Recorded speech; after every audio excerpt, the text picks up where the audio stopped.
పప్పు కుక్కర్లో పోసి కడిగి ఒక 5 నిమిషాలు నానాలి. ఎందువల్ల నానాలంటే అది గ్యాస్ రాకుండా ఉండడానికి.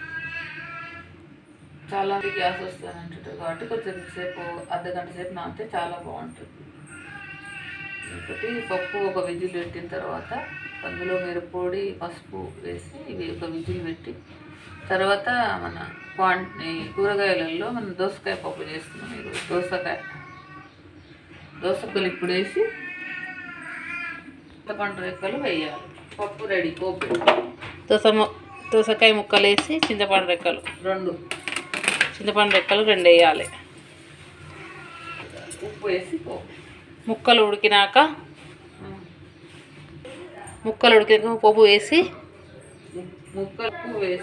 కరివేపాకు వేసి పోపు పెట్టాలి. ముక్కలు ఉడికినాక 2 చింతపండు రెక్కలు వేయాలి.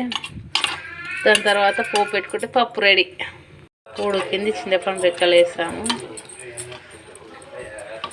ముక్క ఉడికితే పోపు పెట్టుకోవాలి. కొన్ని నీళ్ళు పోసి విజిల్ పెట్టి కుక్కర్ మూత పెట్టినాం. ఒక విజిల్ వచ్చినాక బంద్ చేసి పోపు వేసుకోవాలి. ఇక్కడ రైస్ కూడా అవుతుంది. అన్నం రైస్ కుక్కర్ కాకుండా కుక్కర్లో వండుతాము. గంజి వంపుతాము. ఎందుకంటే మోకాళ్ళ నొప్పులకి ఇది మంచి చిట్కా ఔషధం. ఇట్లా తింటే మోకాళ్ళ నొప్పులు రావు, షుగర్ రాదు. కుక్కర్లో కాకుండా ఇలా కుక్కర్లో వండుకుంటాం స్టవ్ మీద. విజిల్ తీసిన తర్వాత బుడమకాయ ముక్కలు ఇలా మెత్తగా ఉడికినాయి. ఇప్పుడు ఉప్పు వేసి పోపు వేసుకుంటే దోసకాయ పప్పు రెడీ. ఇలా బాండ్లీ పెట్టుకొని పోపు వేసుకోవాలి. ఉప్పు ఆయిల్ వేసుకొని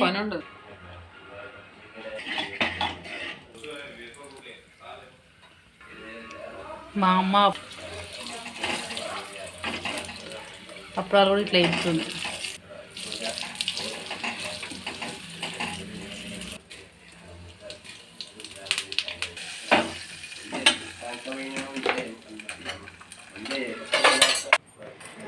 వేడి అన్నం పప్పు.